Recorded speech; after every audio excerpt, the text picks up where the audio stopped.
Hi, my name is Dorian, and this is You, Me, and the Industry. A podcast where I get to hang out with people from the games industry and talk with them about their job, the industry, and a bunch of other stuff. This episode marks the end of the Jason Schreier Press Reset special. The book tells the stories of game developers and what happens to their lives once the studios they have worked at for years get closed.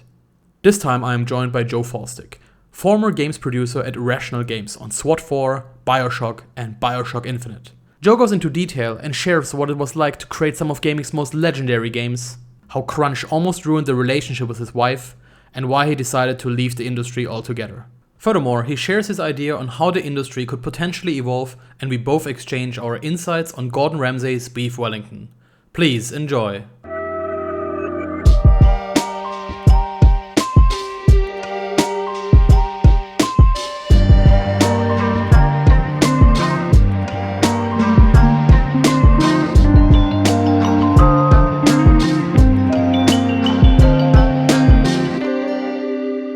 Hello everyone and welcome to the show. Today we close off the Jason Schreier Press Reset special with Joe Faulstick. Joe is a former producer for companies such as Irrational Games, Microsoft, and 2K. As a producer, he was responsible for overseeing production of games such as Bioshock as well as Bioshock Infinite.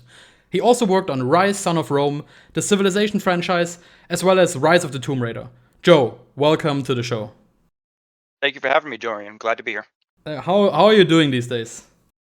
I'm doing good. So I've been out of the games industry for 3 years, and in that time, I've never had 3 straight years of work-life balance. It's been, even though I miss it, it's been nice actually having stability and not having, not having to worry about the future. So yeah, no, I've been very good. That's actually great because also it's funny that you say that because I think from the previous two interviews, likely the listeners already have hopefully listened already.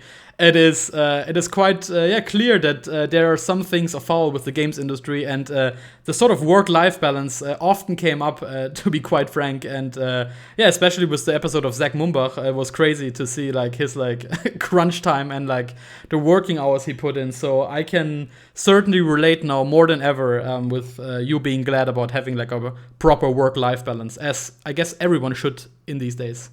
Yeah, I mean, for sure. I think there's costs that have to be, decisions that have to be made and costs that have to be met in order to deliver some of these games, especially some of these bigger AAA games. And I think the industry just isn't. I mean, it still isn't at a level, at a mature enough level, even though it's Right. 30 plus years old, to like know how to smartly go about doing its business. And at the end, it's you throw either more bodies or more time at some of the problems. And unfortunately, like, that it's an industry that people are passionate about. So then it all like that almost becomes an understood and expected cost. That, oh yeah, you work in the games industry, you're going to put in a lot of hours, but it'll be worth it in the end. I mean, yeah. Unfortunately, it can wear over time, and that's why I think we're Right. seeing a lot of people leave. Yeah, it's crazy, yeah.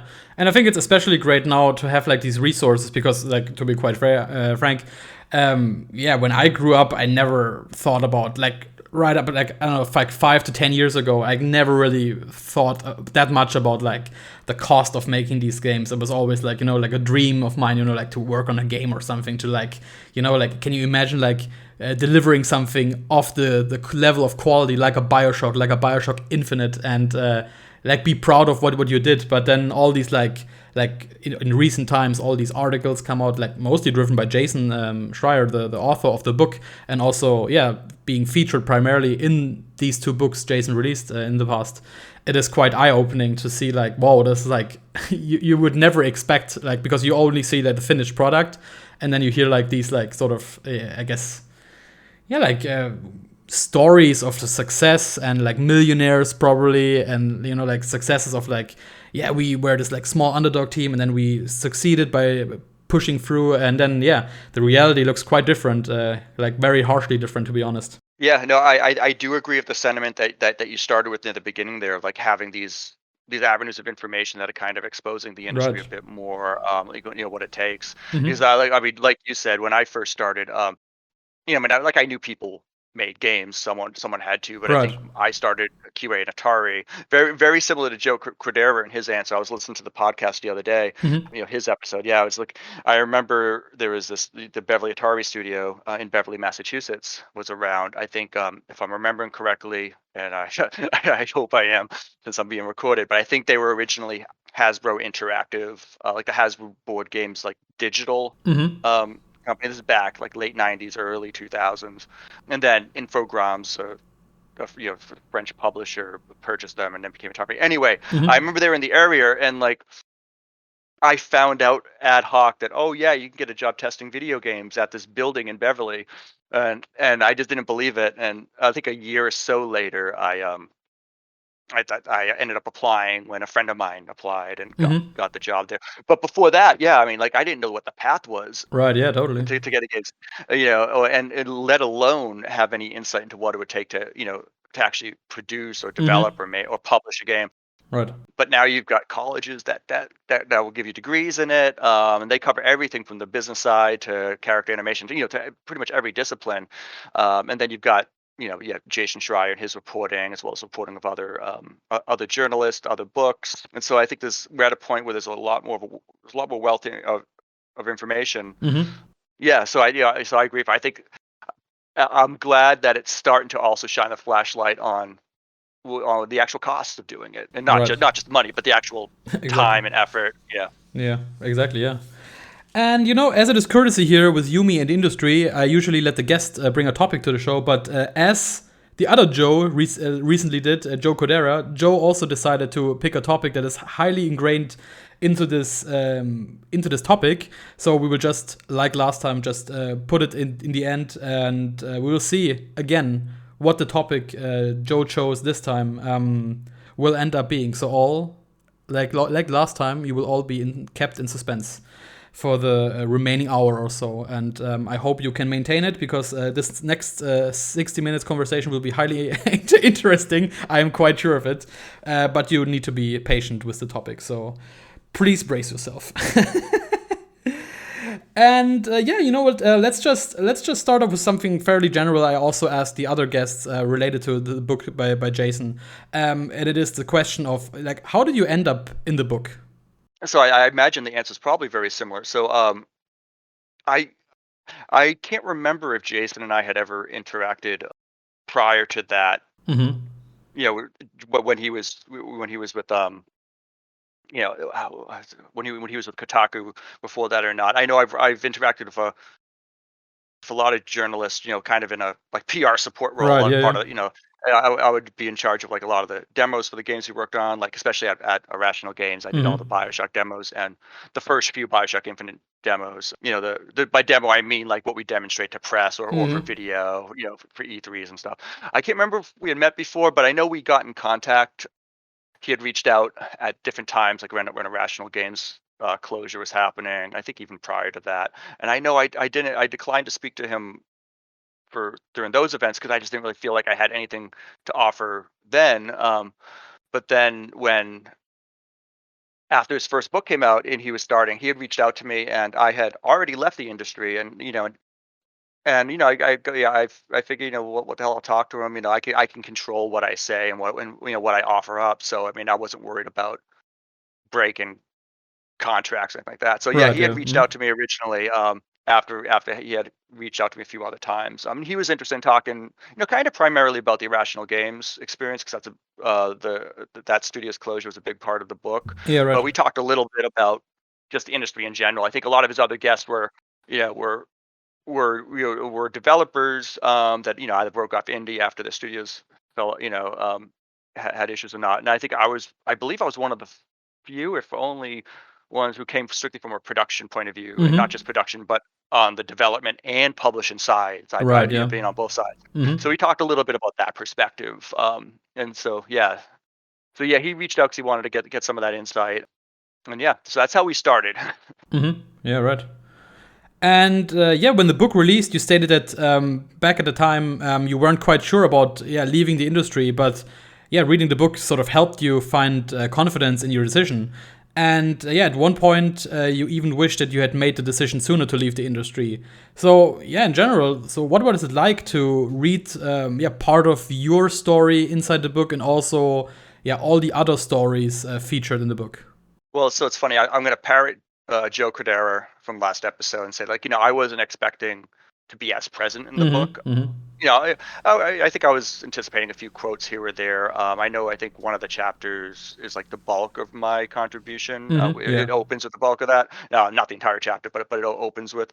And so I was actually I was glad to to be able to actually just tell my story in a way, in my reasoning, and share some of my experiences. Even if it was just a smaller part of the book, I was really happy with the amount of exposure.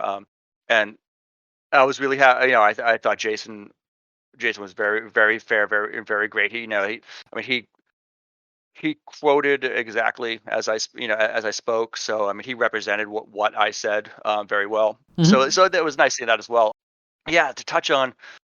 Yeah, I think reading it did validate my decision. It was more when I was reading about other people's the other stories in the different chapters.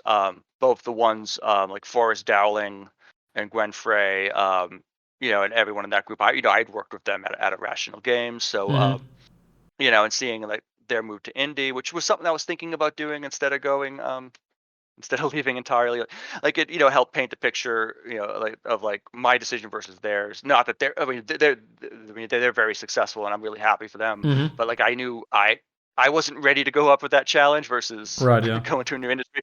So but yeah, so I think we just yeah, I'm sorry, I'm trying to trail back to the bulk of what I was answering. It really helped reinforce and validate rereading that conversation, seeing other people's experiences, and knowing that I think my passion, even though I'm still passionate about games, I think was not where it was when I first started. 16 years prior in the industry. Yeah, sure. And you just mentioned Forrest Dowling, and I think even some of his journey was also included in the book, and also like even part of his now indie journey, I guess, was also in there. And I think he stated at one point that it was still very brutal. So I guess it's not. We don't want to make it sound as easy as it might sound. I guess it's still like a very hard challenge. Because I think like people might associate that the people came from Irrational Games, they're now like these big mega stars, they now start up like a new studio, and then they end up like, I don't know, like Campo Center or something that will be bought up by Valve after their first release title, and they're now like these like sort of development rock stars. It's still very, very tough out there for all the developers, formerly from AAA, I guess. Yeah, I mean, I haven't gone indie, so I'm only speaking based Right. upon from a point of like assumption from from my experience on the other side there. But I would imagine it in many ways it's not it might be more accessible, Right, yeah. but I don't think it's really easy. You're trading one set of problems for an entire another. I mean, you still need funding, and often you still need time. A lot might not be feasible to just do it part-time while you're working a day job. Or if you can dedicate all the time, it might be hard to get other people who can. You might still need to, you got to figure out where the money's going to come from. How are you going to pay people? Yeah, right. I mean, equity is a very powerful thing to offer and a very fair thing to offer, but it's not something you can ever guarantee. Yeah, totally. Either whether it's equity or profit sharing or whatever, like other like when it ships and we do well, you'll get a piece of the pie type of reward. And so there's all those challenges as well. Like there's benefits to having a big publisher at your back, but at the same time, that's all you get a whole new set of problems. I think I don't necessarily think a lot of indie developers who are jumping from AAA to go indie necessarily want to ultimately be like a Campo Santo and get bought up and then become a studio within a bigger organization, Right, because yeah. then they're just going to go back to where they were before. Exactly. I mean, maybe I'm wrong, but I would imagine if I ever did an indie thing, I would want to keep it as small as possible and not have that goal, because Yeah, sure. at least not until how we make games changes and how our industry works changes, which who knows when that might happen. Yeah, totally. And was there a favorite chapter of yours? What is the favorite chapter of mine? I mean, I think because it's close to my heart. The stories that focus on the Irrational Games. I mean, it was more than one chapter that kind of focused on that. But I guess that story thread, right? If I were to answer in terms of my favorite story thread and favorite Sure. chapter, though I though I did really like the focus on Molasses Flood and Forrest Yeah. and his teams, Hmm. their struggles and journey afterwards, like that even though like I wasn't involved anywhere near involved in that, it's still because I knew them. It was it was and I didn't necessarily know all the details until I Sure. read the Yeah. book. Uh-huh. It was also close to my heart. Yeah. And yeah, so yeah, let's just touch upon a couple of chapters throughout your life, and yeah, you can maybe tell us the bigger story and some maybe unreleased information, or some little tidbits you want to add to the yeah, maybe something you want to share about these sort of milestones. So yeah, you just mentioned it. So you started at Atari as a tester in QA, right? That's right. Yep. So I worked in the Beverly, Mass studio at the time. Atari, or it was Infogrames when I started, and they Hmm. rebranded to Atari because they had purchased the Atari brand at some point. Right. So, which is weird because they weren't really Atari, but they had bought the company that bought the company that bought the company that owned Hmm. the intellectual property, and so they rebranded. But at the time, the Beverly studio was the sister studio for one that was in I like to think Sunnyvale, California. I can't remember, but like Sunnyvale, California was the console Hmm. publishing for Infogrames, and then Atari, like Driver 2, like some of those old games. Hmm. And then I was in the PC. We were the PC studio, and I think in all intents and purposes, there were like two totally redundant studios, which once again is kind of a foolish thing in the industry. Over two studios doing the exact same thing, just Right. divided by platform. But anyway, I had started. Yeah, so I worked on. I think the first game I worked on was Neverwinter Nights. Near Hmm. the end, it had already kind of got. It was either coming gold, or it was getting, or it had already gone gold, or it was getting close. So I was working on some like day one and post launch patches for the PC version of Neverwinter Nights, and then I moved on to the Unreal Series games. While at Atari, I actually spent close to 6 months on site. I think it was 6 months. I know it was a long time in Cary, North Carolina, at Epic Games. Oh wow. Okay. And kind of as an embedded. There were four of us, four QA testers from Atari who published Unreal 2003, 2000, Unreal Tournament 03 and Hmm. oh 04, and we were just kind of embedded to kind of serve as like developmental QA a little earlier on in development. Basically to be there to help the developers who they themselves at the time. Epic was much smaller than they are now, and I don't believe they had their own internal QA at all. Oh But wow. they Hmm. they they could benefit from having just a few people on site to test Yeah, for as sure. they're developing, and iterating. So yeah, so I spent most of my Atari time on that project there, which is it was great. I got to be at Epic Games. I was a big Unreal fan Hmm. before I got the job there. So yeah, so that was fun. And then came back, worked on a few, like probably some of the favorite games I worked on were like some like children's PC titles, Okay. educational style. Like there's a series called Pajama Sam. Hmm. So I worked on a Pajama Sam game. I think I was only on it for like a month or two, but that was, I think it just it, it gave it gave me a false sense of security on how smooth a game's development can go. Oh wow. 'Cause I think I was the only tester besides my lead because it was a small scale game, Sure. Yeah. very limited ways to mess around with it, but like Hmm. the whole experience was just so positive. So I worked on that, and then ultimately, I think Atari, either they had financial issues or they were restructuring, but they closed the Beverly studio almost completely, big because it was basically redundant, and they moved all of their publishing efforts over to the California studio. Hmm. So, and this was like, I think I remember it was like 6 days before Christmas or something like that. It was like really, really And really, crappy really rough. timing. Yeah. Totally. Yeah, yeah. But I mean, it was good because it I got out of that, and then I decided I wanted to be a programmer. Hmm. I had been dabbling with programming, and I was like, oh, I'm going to go be a video game programmer. So I started. I couldn't afford any major colleges, so I started Hmm. going taking courses at community college. And while I was doing that, before I found another job, a friend of mine named Bill Gardner, who is also in the book, he and his wife released Perception recently. Hmm. Yeah. Not recently, like a year or two ago. But yeah, he was at the time I think he was just a junior level designer at Irrational Games. He had previously started there as an internal tester. He reached out to me because they needed a QA engineer, and they also potentially someone to help with production, a QA manager, sorry, and then someone potentially to help with production. So I interviewed and I was offered a role as a associate producer slash QA manager on SWAT 4, which is the tactical shooter that Vivendi and Sierra published that Irrational Games worked on. It was like a game that they shipped before Bioshock. Mm-hmm. So I went and at first I tried to juggle, and they were very accommodating, let me juggle, classes during like 3 days a week, while also coming in late, whatnot, to do the job. But then I kind of made the decision of like I can pursue another 2 years of school, get my degree, and then maybe work here or maybe find a junior programming job at a games company Sure, in yeah. Mm-hmm. Boston, or I can take full-time job offer that they had given me to fully come in, as a full-time producer within the team. Mm-hmm. And so I was like, well, this is an in. Here's my in right here. So of course I accepted that. Makes sense, yeah. And then yeah, and so yeah, I was there for 7.5 years, I think.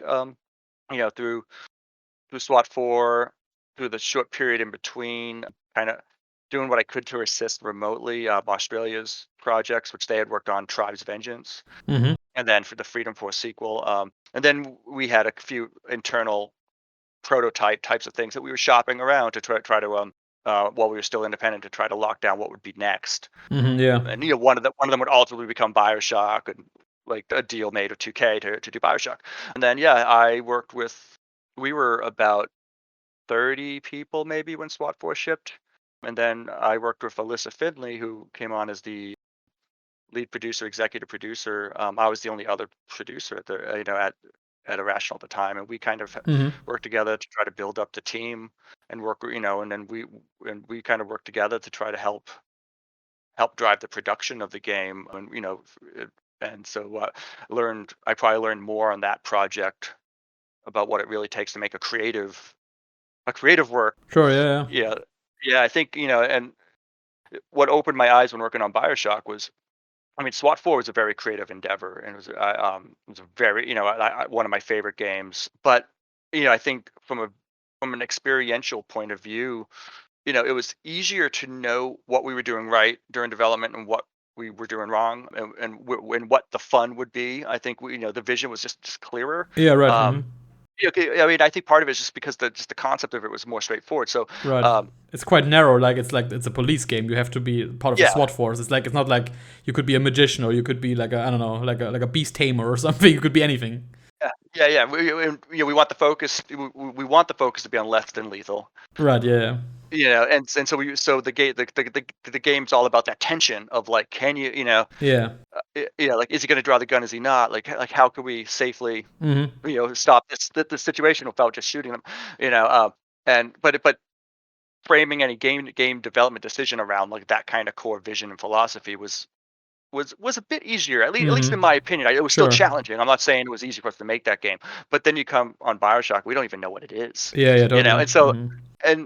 and I just remember learning, no matter how much I tried to wrap my brain around, like you can't just put in a schedule plan for that effort. Sure. You've Yeah. got to, you got to find that vague enough plan that's kind of like Mm-hmm. setting your sailboat on the horizon, and then to keep adjusting the rudder and keep correcting course. But you got to know what your destination is too. So like I had to really mature and really learn how to give up the control that I felt I Right. wanted in Mm-hmm. order to effectively deliver a game on time and on budget, or whatever. Like you could sum up a producer's Right. Yeah. mission, right? Mm-hmm. Yeah, so we did that on Bioshock. We I think we were in budget. I can't remember, but like I think it was delayed a couple times internally. Yeah. Sure. Needfully, I might add. When we realized that even though we're technically hitting some milestones, that the experience is not fun. 2K was very accommodating. They understood that the game needed to be good for it to be worthwhile, and Yeah. Yeah. and Sure. then we ultimately shipped it. And then yeah, a lot of the in between is covered in Jason's book, so I won't go into too much detail there. But it's still a bit more of like, what are we working on next? It Yeah. was Yeah. Mm-hmm. first person XCOM game that Australia did that we took over for a while, though. Mm-hmm. Mm-hmm. I kind of branched off with a smaller team of our juniors and a couple mids, to work on like the some Bioshock DLC, challenge room DLC packs Mm-hmm. Yeah. Yeah. that Exactly. that would be yep, being done to support the PS3 version that was coming out 9 months later, with its like exclusive content at the time, or timed exclusive content. Mm-hmm. which that was good because that kind of temporarily solved the problem you have. Like, what do you do with the junior level designer the day after you launch the game? Like you don't have a level for them to work on. And so we actually meet. So we had work for them, which is great, and it allowed me to kind of flex my muscles of just driving my own thing without Alyssa, because she moved off to 2K Marin. Uh-huh. And then yeah, so then after that we did yeah, we worked on Bioshock Infinite. And there was all the turmoil of Irrational pulling out from under 2K, rebranding themselves back from 2K Boston back to Irrational. Right, But I yeah, mean, yeah. that's not really I was there, but that's not really my story, so I won't. Mm-hmm. I don't think I could say anything that Yeah, hasn't yeah, already been said sure. about that stuff. But yeah, then we worked on Infinite, and it was around the time during Infinite that I think I started to like look elsewhere more, just in regards to what I wanted to do. Sure, yeah. I think the crunch was kind of getting to me, and yeah, and I think I did feel my passion waned, and so I ended up um I ended up leaving like full time, but then but then contracting on more the PR production stuff, Mm-hmm. Yeah, yeah. specifically the demos. Ken Levine and I think we like we developed the trust. Well, I earned a trust from him in like being in producing and driving like a lot of these important press demos, these critical ones we had. Sure, yeah, yeah. Like, but I think we both kind of shared a similar view of like how we wanted the game to just be presented Mm-hmm. as part of whether it's pitches to journalists or pitches to a publisher, when you're trying to sign something, you know, make it cinematic, make it emotive, like make the gameplay sell what whether you're talking about a feature or a theme or a mood, Sure, sure, and yeah, so I kind of basically just did that yeah. for Mm-hmm. almost a year as a contractor, while I was kind of figuring out what I wanted to do next. And that was when I was flirting with, oh, do I do my own indie thing? I was actually for a while I was contemplating taking that specific subset of what I had done previously. This like what I'll just simplify is like the E3 being the E3 demo guy, which was more than that, but we'll just call it Sure. that Yeah, yeah, for sure. brevity. I was thinking about maybe making that a service that I sold to Mm-hmm. other publishers, Mm-hmm. each trade show season, because there's always trade shows, there's always demos that companies are doing. So I flirted with doing that and talked to a couple of other companies about doing similar contracts when my obligation to Irrational was done. Sure, sure, yeah. But ultimately, at that time, I was approached by a recruiter for Microsoft who was staffing up their what they called their second party Mm-hmm. publishing ahead of what the as of at the time unannounced Xbox One. Mm-hmm. So then Mm-hmm. I got recruited and went to Microsoft in 2012.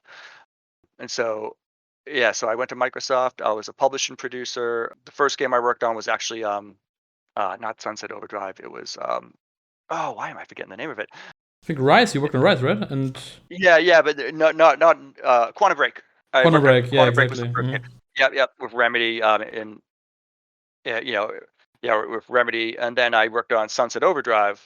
Oh no, sorry, then I worked on Rise Son of Rome, and I got moved over to that team because it was a launch title and they needed more Mm-hmm. production help. I mainly did the like live services and game readiness and like all the stuff that someone has to do to actually get a digital or physical media build shipping on a platform. And that was a big challenge because the Xbox One's launch was challenging. There were a lot of tools and things that just weren't ready. So like I was largely faced with tackling that problem for our Rise team and making sure Rise and its DLCs and title updates and all that stuff and its discs would all be ready to go for launch day. And we did.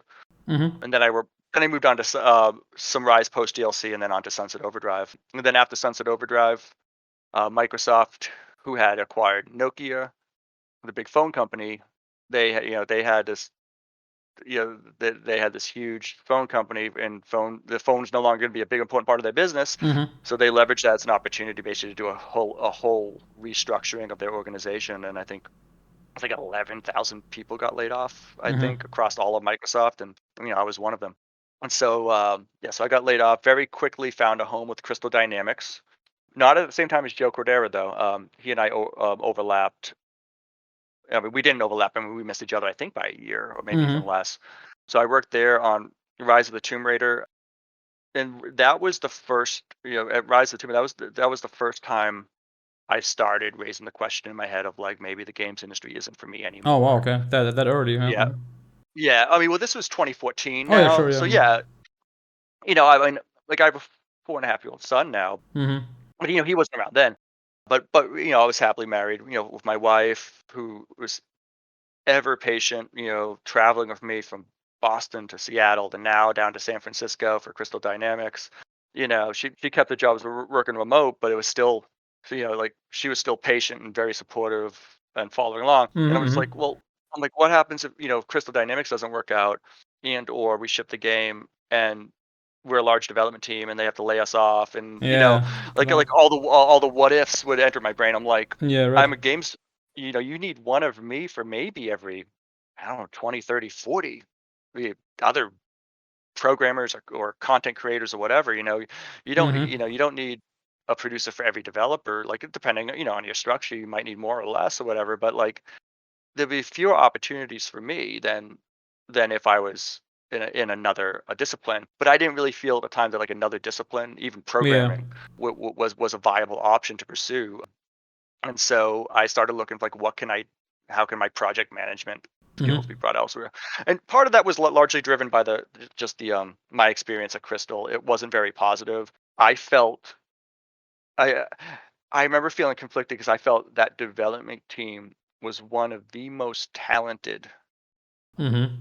groups of just creative and technical individuals that I had worked with either directly as part of the team or that I've been able to interact with as Mm-hmm. Yeah. you know I felt that, but I felt I felt management left a lot to be desired, Yeah, right.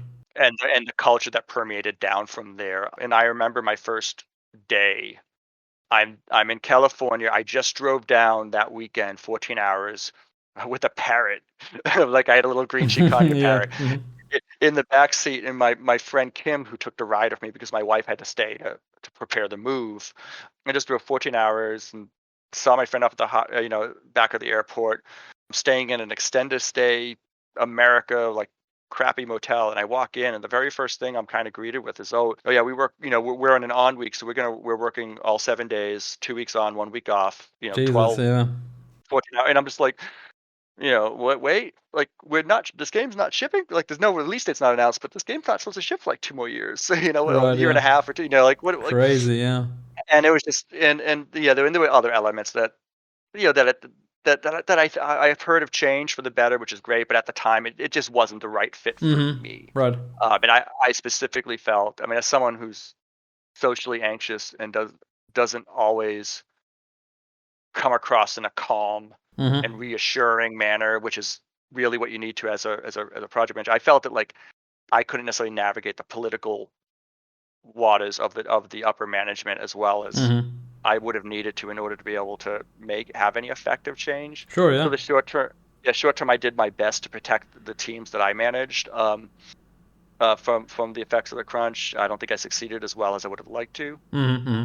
But then 2K was just in the North Bay, just an hour north, and they a few people there, they knew I was an hour south at Crystal Dynamics, and so around GDC of, I think it was 2015, they started reaching out to me because Mm-hmm. they needed publishing producers, and I kind of was ashamed to like go talk to someone only after only being at Crystal Dynamics for 8 months. Yeah, yeah, totally. Mm-hmm. But my experience was so poor there that I was willing to pay back the relocation costs. Mm-hmm. That because I think I would have had to wait a year. I think, and I was willing just not to wait it out because like there was a job offer from 2K to go lead production on the Civilization franchise on a brand new Mm-hmm. Civ Yeah, game, yeah. Mm-hmm. and I took it, and I'm glad I did. I feel I because I was only one of many producers. My departure was not impactful Yeah, in right, yeah. Mm-hmm. like in long term. So, but it was the right move for me, Mm-hmm. and so I went up to 2K. Yeah, and on the publishing side specifically, and for almost my entire time at 2K, I worked on yeah, I worked as a publisher producer on the Civilization franchise, and a Mm-hmm. gentleman named Andrew Duter, who I believe is now is a lead producer at id Software, was my associate producer there, and he and I worked worked together on Civilization Beyond Earth, which is largely Andrew Dutra's project. I was just there for any help that he needed. Mm-hmm. And then Civilization 6, and then some of the subsequent early DLC packs Yeah, and before Vita the and first stuff. expansion. Mm-hmm. Yep. And then my son was born at that time. And yeah, but my experience with 2K was I loved it. It was, it had its challenges, as any gameplay is going to be, but I had Mm-hmm. work-life balance there more. I mean, I traveled a lot, but I know the travel was trying for my wife at times, especially after our kid was born. But Yeah, sure. before then, I was able to travel a bit, more than I had been, and I would just work with Firaxis, which that team there is a Mm-hmm. wonderful and amazing group of developers, like everyone there. And there was a few friends there that from the Irrational days, Grant Chang and Dan Kaplan and the like, who had settled in at Firaxis. So being able to work with them again was a joy. And then yeah, so I can't talk details about what happened next, but some of it's in the book. True, But true. I went on paternity leave when my son was born, and when I came back, I was basically asked if I would be interested in working with a small group of people to start a new initiative within 2K. Mm-hmm. That was going to be a development initiative, and I mean that's as most as as I could say on that. But Sure, and yeah. I remember taking it. I needed to consider it because I was like, wait a minute, like I'm doing well in the publishing side, and I've kind of I found a good role here. Do I want to go back to the challenges of Yeah, yeah, development? sure. Mm-hmm. After my experience at Crystal, and but I decided I think I decided it was right for me, and so I made that move. So I made that move. That for about it was about a year. Was it about yeah, it was about a year. But then around that time, I think I I started to see more some more of the same, not necessarily within the 2K organization, but I think Mm-hmm. that year, then the year I'm talking about is going back in my head right now was 2017, and you started to see I think Telltale had major issues. They didn't close down at that time, but they had major Mm-hmm. Yeah, layoffs. yeah. There was a Mm-hmm. bunch of other studios closed. It was just all around. And I remember thinking in my head, I started getting it in the back of my head. I'm like, I'm in the San Francisco Bay Area with my wife and a at the time 2-year-old son, or Yeah. barely 2-year-old son. Mm-hmm. Not even 2. No, he was still 1. Like we couldn't afford a house, and it was part of that was the problem with the Bay Area. But I mean, to be frank, 2K paid me very fairly. I had no Mm-hmm. problems with my compensation with them. But we would have had to save for like 15 years to get a down payment to buy $1 million house. Yeah, crazy, yeah. Mm-hmm. In order to get a down payment large enough to get the mortgage below rent, we were paying Mm-hmm. 3,000 for rent. And I remember thinking like, well, like the what ifs again.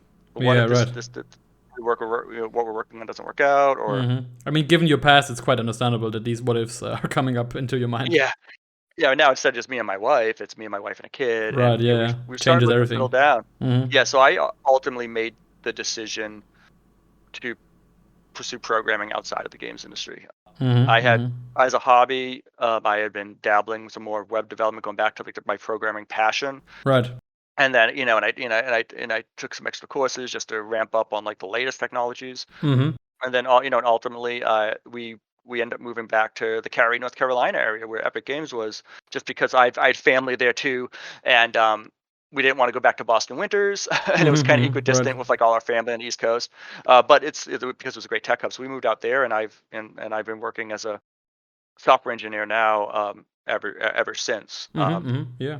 Yeah, so I guess that's my long-winded. Oh man, that answer! I was watching this timer that I have here. That answer was like 20 minutes long, I feel.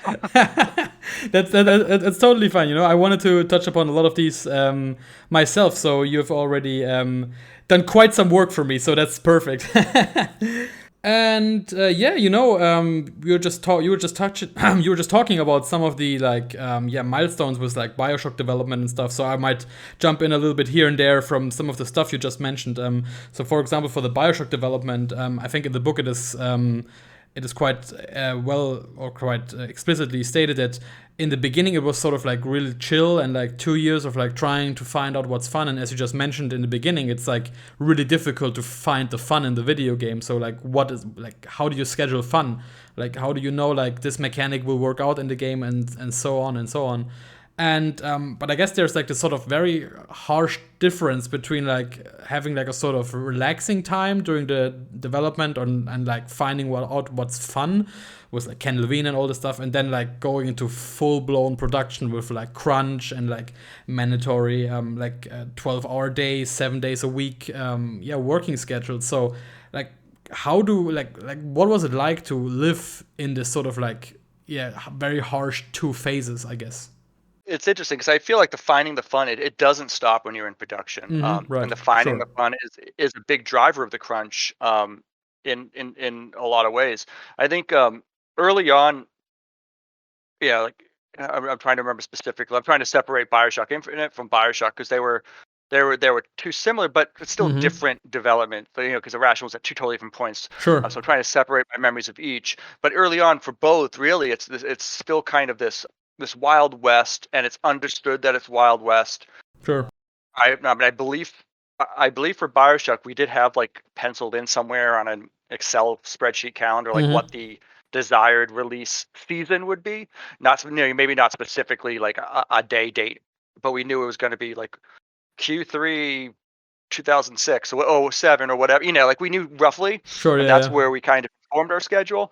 But we had like that was basically the amount of information we had. Like we didn't know what it was going to take to make the game what the game was. So so early on, there's still this blue sky phase, and not a lot of pressure. But at a certain point, it switches over, and usually it's when you realize you've kind of already gone past a key point in time that when you should have honed in that you got to start wrapping up your blue sky phase and actually start putting your plan together. Yeah. And that's where problems come in because a lot of times that happens before you even still have like a solid example of what gameplay's like. And I think like people can say what they. I know some people were critics of some of the early Bioshock demos. Sure. Yeah. The press demos. I mean, like the E3 stuff. But when we built those ones out, I mean, we wanted to present things a certain way, but they were all still they were actually systems running those things. Right. Yeah. And I know with Infinite, it wasn't early on, and so there were two different. We were in two different situations there. Like we were using the demos to find a vision in Bioshock. Sure. And I'm thinking the specific example I'm thinking about is we had the E3 like reveal one that we did, and that really kind of without saying it, it really kind of showed like yes, look, we are the spiritual successor of System Shock 2, and so the gameplay kind of presented a very System Shock-esque game experience. It was a first-person shooter, sure, but and there was some combat. There was the ceiling crawlers. I remember fighting them in that, but like a lot of it was here's how we're using our brain to get around these different encounters and these different obstacles. And then there was a point where we realized I don't know the exact genesis, if it was strictly internal, if it came from 2K, if it came from focus groups, if it came from someone. Right. Yeah. But we realized that the mass market wasn't really that interested in a System Shock 2 spiritual success. So I think with that, or at least that was kind of a sentiment. And so we started doing what we call Shooter 2.0. And I remember we overhauled the game. And I'm going to try to get back to the original question here, but I remember we came out with this. We had to find out what that meant. Sure. Yeah. And at the same time, we had an upcoming obligation for a PR press piece, a demo that was going to show off more gameplay, and we all three worked on what we called the Hunting the Big Daddy video or demo, and this was to show off specifically the first person shooter combat of Bioshock 1, how you're using all the different tools at your disposal to get around, and it culminates with you dying to a Big Daddy at the end after you're killing a Big Daddy at the end, but then I think it fades to black or something. I think I can't remember the details. We had a cliffhanger. I played the thing probably 500 times, and I can't remember the specific. I'll have to look it up after this. But that demo was all driven by systems. Right. Yeah. And yes, we had scripted hooks to make sure that the narrative, like the narrative of the demo as we wanted to present it, wasn't going to be messed up by some random AI. Yeah, so that it looks cinematic and that it looks cool and everything. Right. Yeah. Yeah. Well, not even that. Like there was the locomotion was all still as it was in that specific demo, but more like we want to make sure I got the right loot from the right thing. enemies pathfinder to the right place before I Right. engage them. Right. Because I'm playing it the same way, even though it's but we use that also internally to kind of get a sense of like Mm-hmm. what does the shooter 2.0 mean. But we were Right. still in production at that point, to go back to the original question. But we were just like, okay, like we still don't know what the game fully is, so we Yeah, don't yeah, know totally. everything we have to build out. And then we had a few levels already built, and their game, the scripted progression of those levels, even though they weren't finished, was still kind of tied back to Mm-hmm. the pre-shooter 2.0. And so now we had to go back and figure out, like, okay, how can we make these fun in the context of this demo we just made. And so, yeah, like, and that all had to happen with the pressing reality of, like, oh, I think we did announce a release date at this point. Right, yeah. Like, if I remember correctly. And so now, like, that was still kind of trying to find the fun. And that situation was kind of unique, the whole pivot of, like, Mm-hmm. you are first person RPG to a true shooter 2.0 smart player shooter type of thing. Sure, yeah. But those similar kind of journeys happen in other games, even if you don't Mm-hmm. kind of change what your game is.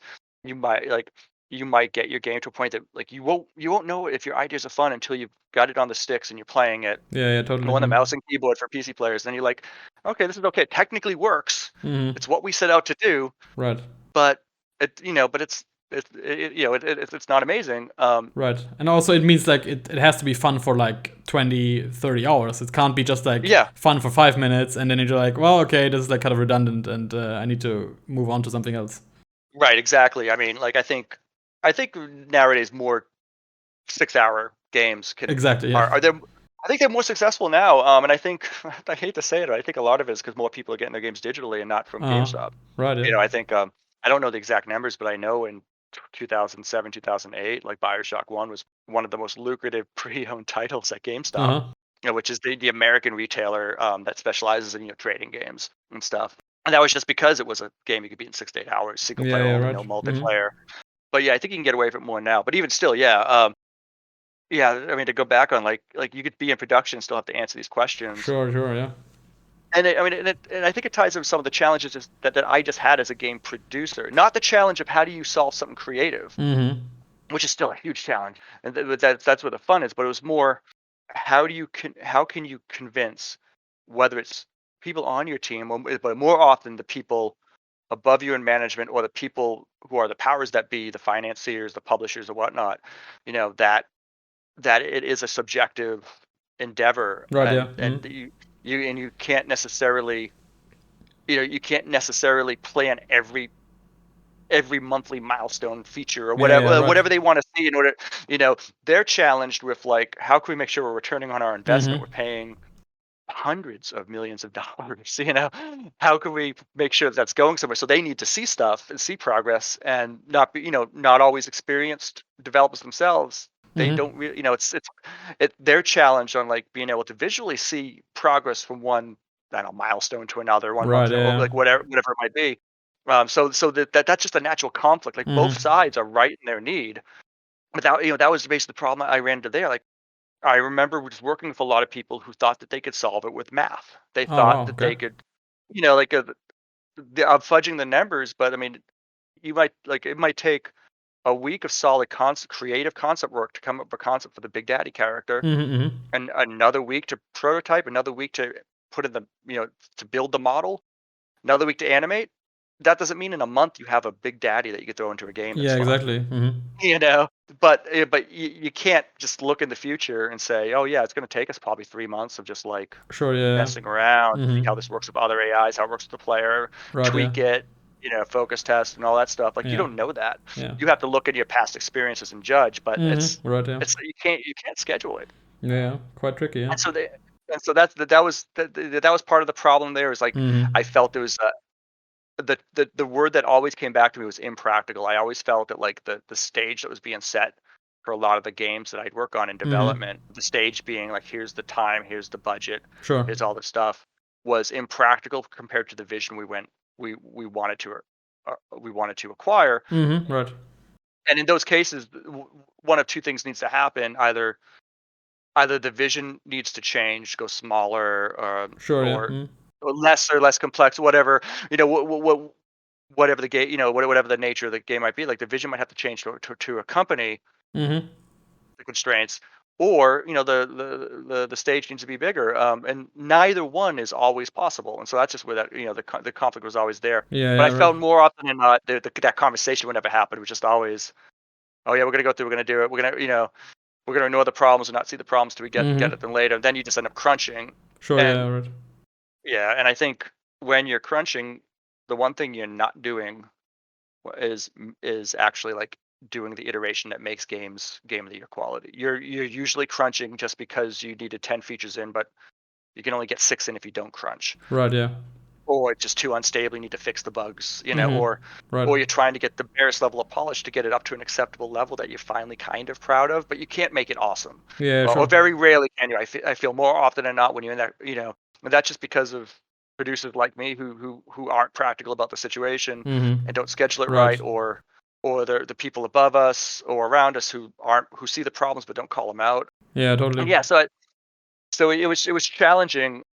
It was challenging. I was kind of seeing that happen, and again, there's a whole new wave of challenges on the last thing I was doing with 2K, logistical, creative. Mm-hmm. Yeah, right, yeah. Mhm. But I still felt there was like some impracticality there in regards to like what it was actually going to take. And then and I just didn't feel I think I was burned out at that point. I didn't have the Right. energy, Mm-hmm. especially given all the what ifs we talked about earlier of my family, like living in the most expensive place in the world to Right, live. yeah, yeah, totally. And I was like, well, maybe I can just go make websites for a company, or Yeah. or go be a back end server Right, programmer yeah, yeah. for Mm-hmm. for a hospital somewhere or whatever, right? And so yeah, that's ultimately what came out there. That what I think what culminated with my decision and Right. some of the challenges I Uh-huh. faced. I mean, also, yeah, I think also what heavily ties into this is, I think, something like the vision. And I still remember when I picked up Bioshock Infinite, and then I was such a huge fan of the game. Then I also decided to pick up the art book, and it was like scrolling like through all these pages, like looking at this immaculate art of like all these characters that have been scrapped, and also when you read the chapters, and also when you now look back at the first demo, I imagine or the first public showing of a gameplay or quote unquote gameplay. I'm not quite sure what it was. You might be able to tell me a little bit more about it. It's very difficult to see the vision you're trying to also convey through a trailer or like a demo or something, but you don't know like how it will come together. And I guess a lot of things had to have been scrapped in the end because the first demo of Bioshock Infinite looked really intricate with like all the interaction of the people and the songbird interaction. It was quite different in the end. So maybe you can elaborate like how the vision like had to be changed and adjusted in the end, and what it was like to release like this sort of demo, even though or like gameplay, not knowing what the final game would look in the end. Sure. I mean, some of it does tie into the similar experiences with the Mm-hmm. first Bioshock and those Right. two demos I had mentioned. But I think it did serve at the same time as our own internal like vision quest for what this game could Yeah. Right. be. Mm-hmm. I remember our early internal prototypes were more akin to Rapture in the Sky. I think creatively we had started to go down a route of just like big storm is up there, and I believe a lot of that really was kind of started just because we thought we were limited on draw distances. Mm-hmm. Because you're up in the sky, you can't just put a mountain between like you and like that other part of the level, and stream in and out. You see all the floating islands Right. or Yeah. whatever. I think well we'll just obscure them. Yeah. I think Yeah. it's part of it. But then it just I remember like it not really catching at all, and then at one point, then I think while we were simultaneously trying to nail timeline, we came down with the mindset of like, wait, what would Fourth of July look like in this city in like Mm-hmm. 1900? Not literally Fourth of July, but like Fourth of July American holiday. Yeah. It's Yeah. Totally. it's and barbecues and sunny days and Mm-hmm. fireworks, right? And it was more like that hot summer July day was kind Mm-hmm. of I think like the mood. I remember I believe it was Ken himself who had said Fourth of July, or it might have been one of the art directors or something. But I remember like that was what we tried, and and so that's what we started to build out this space that had that bright sun, the blue sky, and that's what we started to tie into what would be the announcement, the announcement thing. And so a lot of that demo, as we're building it out, we're trying to figure out what's the vision and what does the gameplay Mm-hmm. kind of Right. look like. Yeah. We didn't have all the game systems up at the time, we did have some shooting, like basic shooting in place, and we did have the powers. I think we wanted to we went a little bit more narrative, Mm-hmm. not specifically speaking characters, but like we went more story driven with how we wanted the demo to play out Sure, than we yeah. had with any of the Bioshock ones Mm-hmm. before, Mm-hmm. like in demo story. And so that kind of that also gave us the excuse to put a little more hooked controls on everything that was happening. I see, yeah. So because we wanted like the story to unfold, you the player going through this space and having these Mm-hmm. experiences. So and I think that's what was recognized, or at least was recognized later, is like people accused it of being heavily scripted, and in a way it was, but it was scripted it was scripted over a foundation of game systems that we were Mm-hmm. still Mm-hmm. trying to Right. figure out. Uh-huh.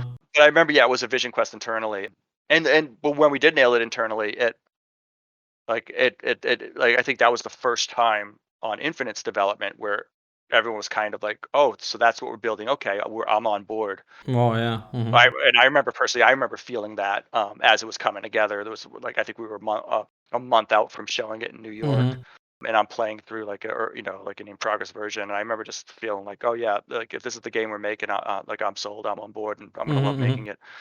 It was funny because we also paired it with there was a CGI that like video that we had played to open as well. Mm-hmm. And I remember I think it went out the same night that we were in New York demoing to press. And I remember it starts off with like, you're under the sea. Is that rapture or not? And it's the video where we pull the character's head out and realize that they're just being drowned in a fish tank. Yeah, And right, then they're right. thrown out the window and suddenly it's Sky City. It was just Mm-hmm. basically like oh yeah, we're not in rapture anymore kind of moment. I remember just the 1-2 punch of those two Right, yeah. pieces working together. Mm-hmm.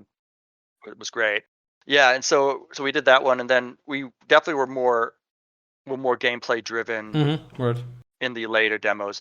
But the biggest problem that we ran into is like we were building these gameplay spaces on amazing PCs, Oh, yeah, right. but they needed to run on a 360, and they needed to run on a Oh, yeah, yeah, and, true. and on a PS3 that like was more Mm-hmm. restricting in how you could use the memory. And so suddenly it's like, well, yeah, we can't have these open spaces, like Mm-hmm. so. It's just a lot of that change had to naturally happen Right, yeah, in order exactly. to accommodate those consoles. And so that's why, like, you see, like, these demos, the Mm-hmm. first couple demos, huge open spaces, Yeah, yeah, totally. and that you rip through fast on these skylines. And then it's kind of a little bit different where the skylines are more contained to certain areas for Mm-hmm. the most part.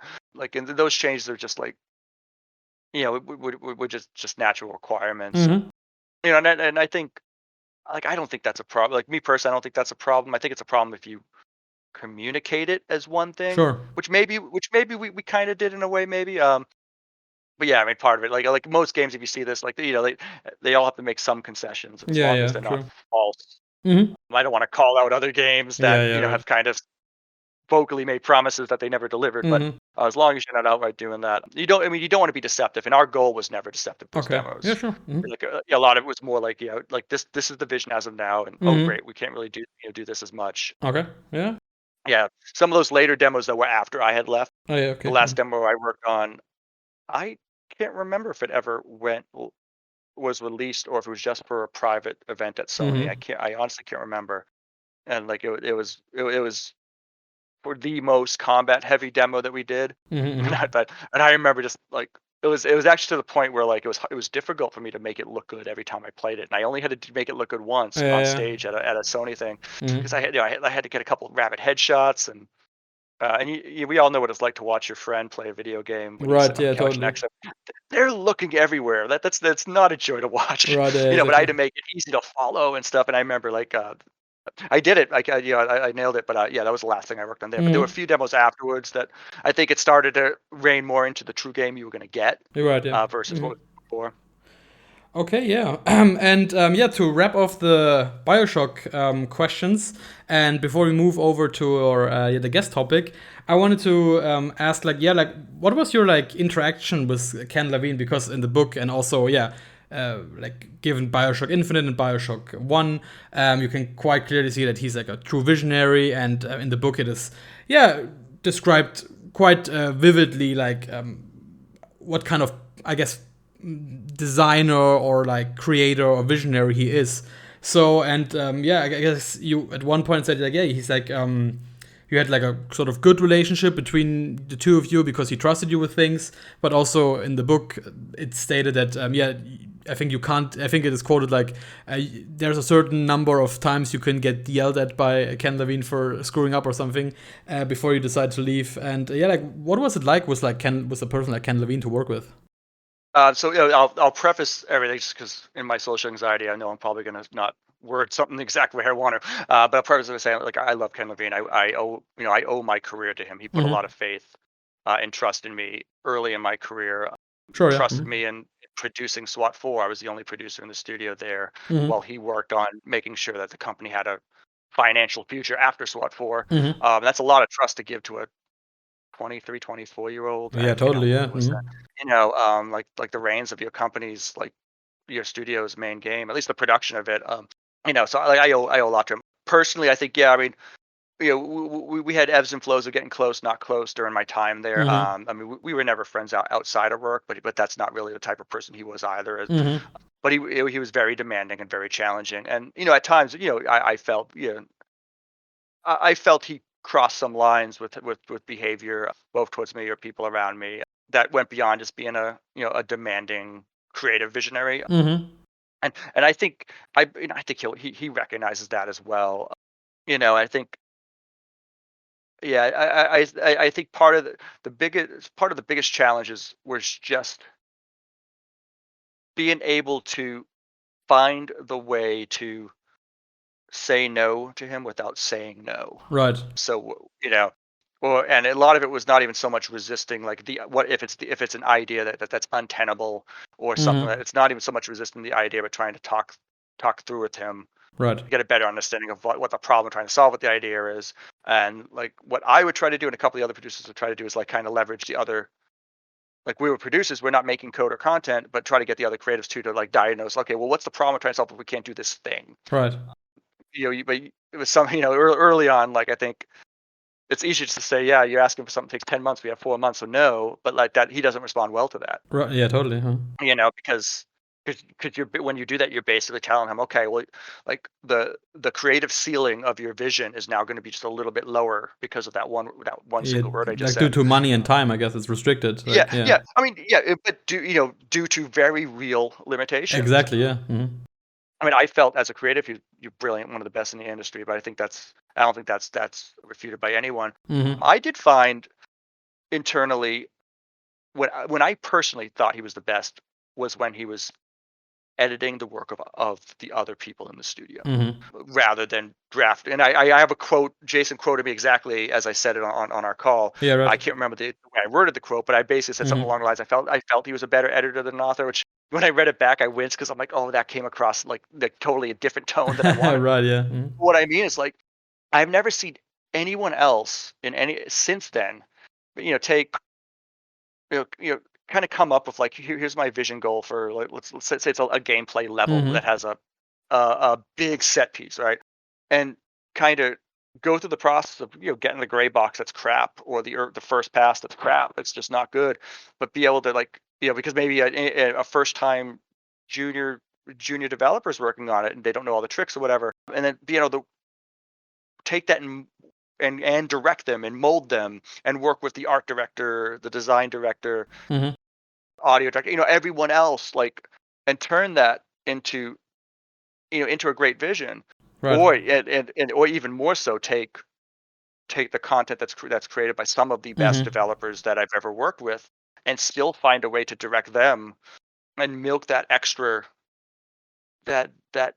extra level of amazement out of, Right. Yeah. even the most mundane things, either like the most mundane models we were making, or side characters. It's like the way he'd be able to just plus up the team. I hate that term, but like, Yeah. you can Like get a team. amplify and like get like the best out of everyone, I guess. Exactly, Right. yeah. Yeah. Even if, and I felt like that's where I always felt he was the absolute best. I mean, he would like be responsible for the stories for all the Bioshock games, but he wasn't the only writer on them. And I think Right. Yeah. some of the great story moments came from the story ideas of the other writers that he would take and mold, shape, rewrite, or whatnot, but take that core Yeah, creative totally. nugget and kind of and grow the seed or whatever and grow it. Mm-hmm. I felt that was the best out of him. But yeah, he was very demanding. Mm-hmm. At the same time, I mean, I realized it more after the fact. I mean, he was under a lot of pressure, Yeah, especially totally. during my most difficult time with him, Mm-hmm. was when he was involved in like his, contract negotiations, attention Mm-hmm. 2K Right. and Yeah. take two, and he was doing his best to insulate us from all of that. And and there's only so many hours in the day and so much stress you can hold in your body. So I Yeah, mean, I don't totally. I don't hold any of that against him. Mm-hmm. But I mean, I learned more working for him that I've since been able to apply, including like the mindset that yeah, you can't just put us on a spreadsheet all the things you have to do to make a game at the Mm-hmm. beginning and Right. then Yeah. just like schedule that like it's and also kind of the mindset of like it's not worth trying to make a game unless you can Mm-hmm. make it the very best within the limits of your Right. means. Mm-hmm. And I learned that directly from him, and I don't think I would have if I started working somewhere else. Yeah, that's wonderful. I actually love that that you were able to provide some more of the context you wanted to give, which you might be afraid of it came off the wrong way. I never thought that your quote implied that he was like just a good editor and not a good visionary. Right, right. But I still love it that you were able to give a little bit more context through the podcast. That was exactly what I wanted from these conversations. And Yeah, if I can go, sorry, yeah, I was gonna say if I can go back in time and change the quote, I would have said better director I see. than author. And I think it's what because I think that more gets to the spirit of what I Yeah, was right. saying. But I mean, That's I said it. I'm not worried about. I'm sure he understood what I was saying. I bet. I'm sure. yeah. I mean, he might have like tried to call you like very angry, like, oh Joe, I need to call him or Oh no, something. well actually I don't even know if he read it. I'm not sure. Yeah, I guess we will never know. If I ever get him for like one of those episodes here, I will ask him if he There was you go. if he's still mad at you. And yeah, I guess before we close off the podcast, there's like one little segment. Yeah, like I said in the beginning, it's the guest topic, and it is a topic similar to the one from Joe Codera, and it's along the lines of like, yeah, like what do we do? Like, how does this industry need to evolve? Like Joe Codera suggested that yeah, I guess the industry needs to evolve through indie games. Like the industry will be able to sort of like make strides through indie games, and AAA is sort of I guess a little bit lost compared to indie. And yeah, the sacrifice of crunch is real. We have heard it through the episodes. I hope that you read the book by Jason, and it's quite real. And yeah, it almost cost you the relationship with your now wife, Joe. Yep. And it's quite terrible. So yeah, your topic was like, how do we fix this? And I guess this is also something you wanted to get into with the book a bit. But yeah, I will just give you another opportunity to sort of like give me your pitch in like how do we fix it? I guess. Certainly, yeah. Two prefaces. One, I agree wholeheartedly with Joe Cordero, what he said about that. I think Mm-hmm. indie it's one of the pathways. I don't think it's the only pathway, but it's Right. one of the pathways to solving the problem. And it's amazing that today, there that path for people is far more accessible. It's like engines like Unity Right. Yeah. and software subscriptions for Photoshop, be it Mm-hmm. monthly and cheap. All the tools are now more accessible. Yeah. I Yeah. and the learning experience. So I think now is the time for indie to thrive, and we're starting to see it. But where where I think I mean like AAA is not going anywhere, and we still need to Mm-hmm. solve that. Right. But right now, which the situation is just impractical and untenable, and can't continue. We've seen that with the Telltale Games and other, you know so many studios that would just close down. Like we need to figure out a way to remove the threat of the financial impact of the day after you ship. Mm-hmm. And what I mean by that is, like AAA games aren't going anywhere, and you need a small army to ship them. Yeah. You need a lot of content creators, level designers, character modelers, junior gameplay programmers. I mean, not just junior, but like those are all examples. Mm-hmm. Um, but y- the you don't necessarily like what are you gonna have them do for work after the final patch or the final DLC is done after you ship that game. Right. Yeah. I That think that that I think there's also, just to interrupt you for a second, I think there's in the first book by Jason, there's this term Naughty Dog picked up from the book. I think it's called like Pixar or something. Like it's a book by Ed Catmull, I think, from the book, something related to Pixar, and it's called like the term's called "feeding the beast," and it's sort of like they need to get like they can't have like people just sitting around. Like there needs to be always something to do for them, and it's quite difficult if you just plan. Like I think you said in the book, if everything is based on this game now, and the next game just comes right after that one, but there's no real like correct overlap of like how to manage product at the same like projects at the same time, because some of these like releases are so heavily ingrained into the financial security of the companies, because games are so expensive to make. Just to add my 2 cents here, I guess. No, you're absolutely correct, and yeah, and that's exactly like what I was touching on. I mean, you could easily say, and I've made the mistake of saying this in the past when I was still in games, like, oh, we'll have that support staff, we'll just have them work on tutorials or hone their craft and Right. Yeah. prototypes, while the senior creative, you know, developers like work on the vision for what the next game's going to be, Right. whether Yeah. it's a Yeah. sequel or something. But that's still money. Totally. Yeah. Money has to come in to go back out. Hmm.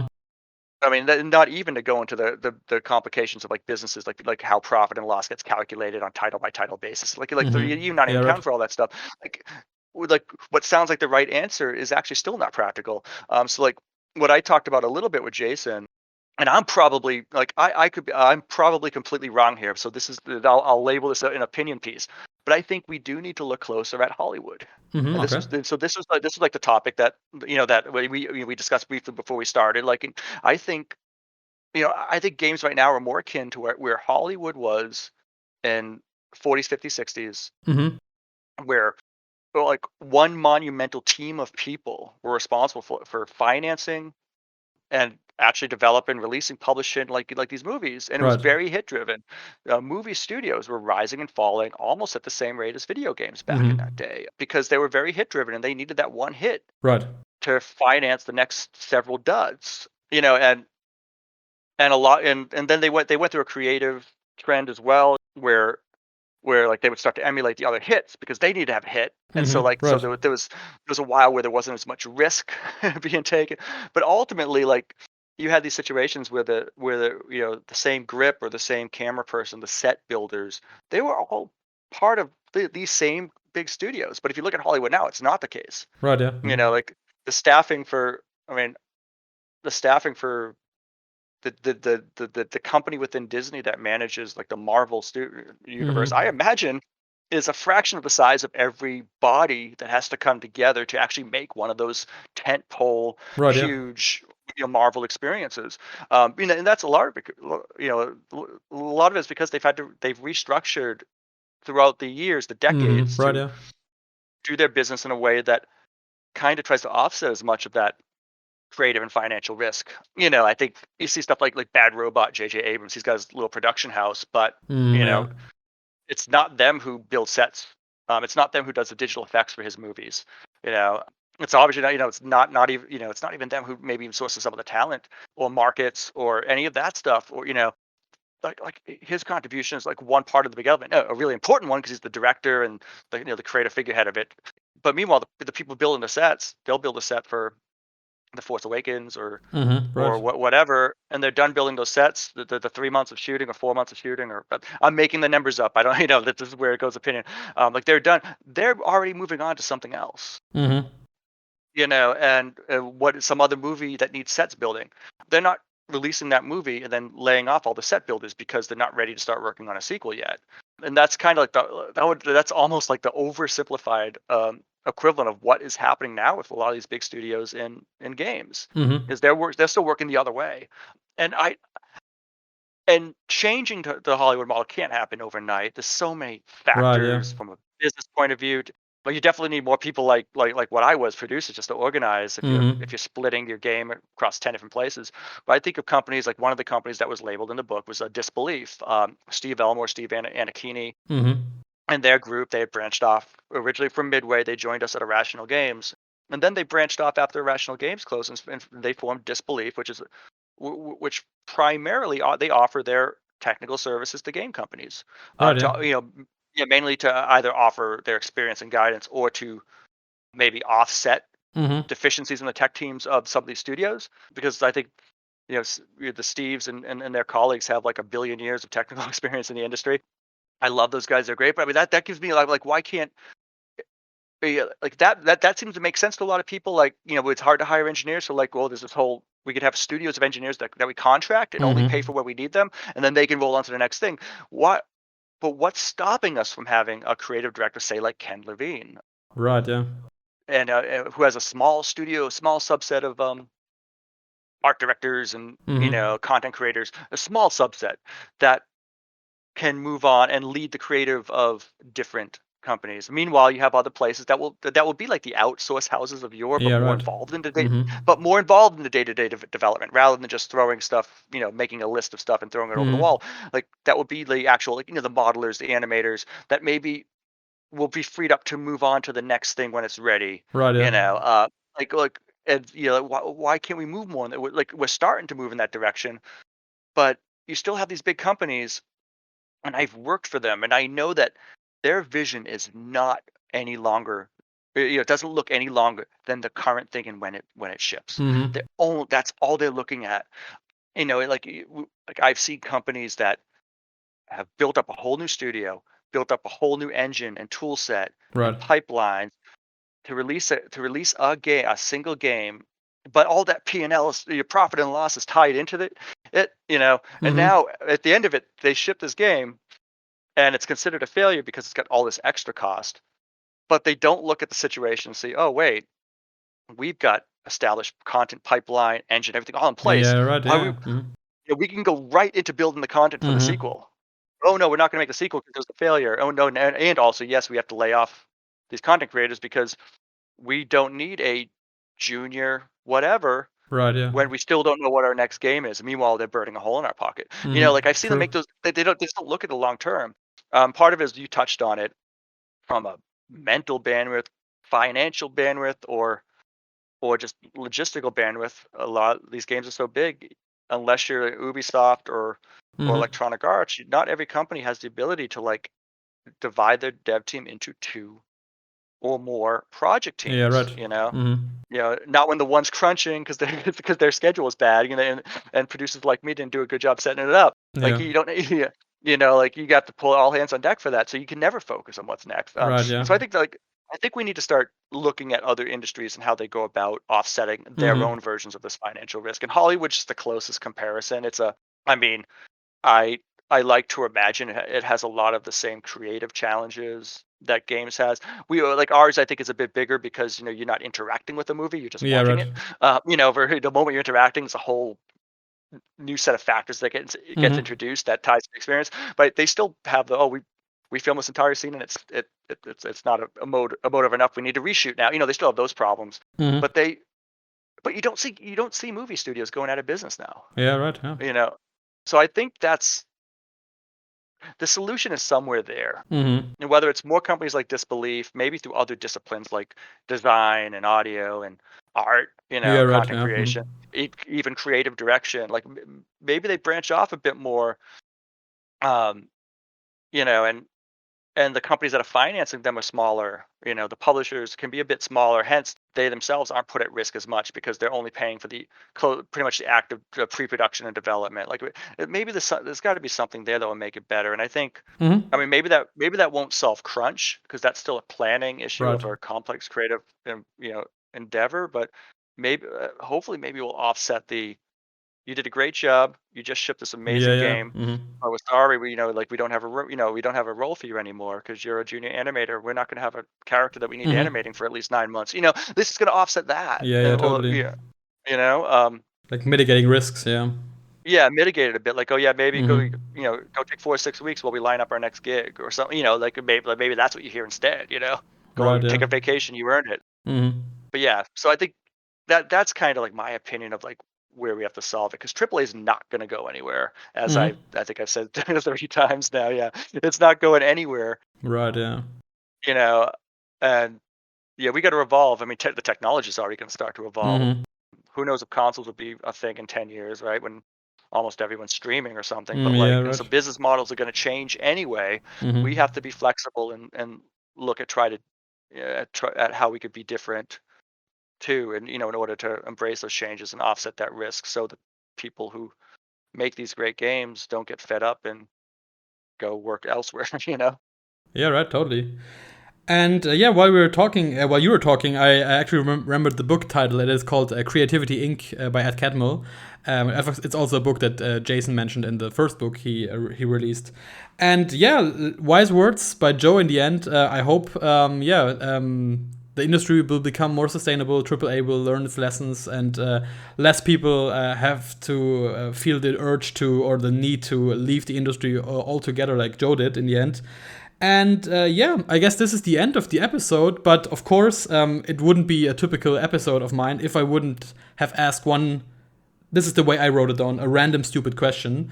So before we leave off the episode now, I wanted to ask you, because before we started the episode, you were quite proudly talking about like your new grill and like I guess in general you like to cook overall. So I have sort of like two cooking related questions, or because I said there were some things I came across during my research upon you.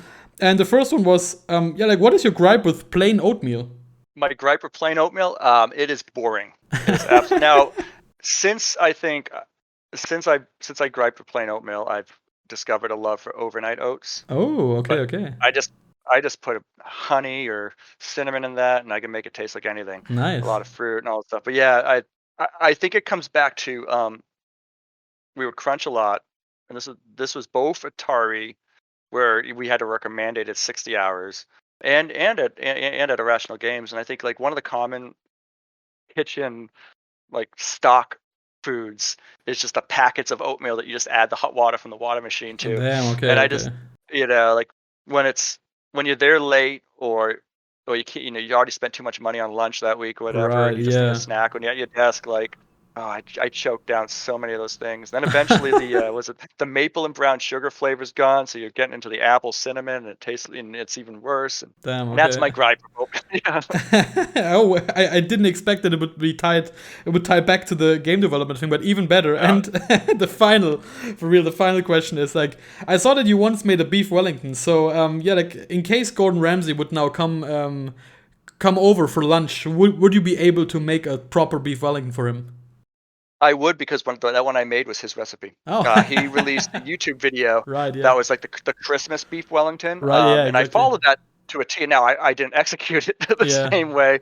Like I think that the bread, the pastry was flaking off because I didn't butter it right or something. Right. So if he came over, I would just tell him it was his fault for bad featuring. Okay, yeah. I actually, like, this is a funny story. I actually checked up all his recipes from the beef Wellington, even like one of his, like, I think masterclass ones. And I think it's so funny because in the first video, the Christmas one you just mentioned, he says like, don't use any crepes, because it's not needed, and also use English mustard, because you would never it's like an English beef Wellington, you would never put on French Dijon mustard. And I think in the masterclass video, to zhuzh it up a bit, to make it more fancy, he's like, of course use the proper Dijon mustard from France. I was quite funny to hear like the direct opposites of information provided over the years from Gordon Ramsay himself. Yeah. Hey, everyone evolves. That's true. Yeah. I mean, maybe he's now fancy or posh enough for the proper French mustard, and he has he lost a little bit of his English pride through things like Brexit or something. I'm not quite sure. Yeah, I think it's the beef Wellington I made, and I know it because I've only made two. Right. But the one which I think maybe it was an Instagram picture, I think, or something like that. Right. Yeah. Or Twitter, one of the two. I went and I found the English mustard, at one of the fancy grocery stores.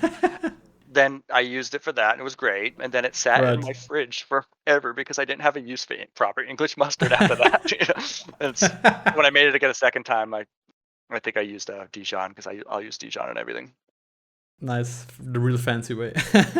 And only here at Yumi and Industry, we will close off the podcast show with tidbits about British Michelin-starred chefs, about the differences in mustard. And overall, it was such a great conversation. Thanks, Joe, for coming over and digitally and in spirit to come onto the show. I had a blast interviewing you. And where can people find you in case, I mean, you left the industry, but in case you want to pitch your like Instagram or Twitter, or maybe there's like something on the horizon you want to tease or something, it's up to you. Yep. So I think I'm just at Joe Faulstick on Twitter. I'm actually typing right now to make sure because I forget what my screen name is. Let's see what it is. I think it's at Joe Faulstick.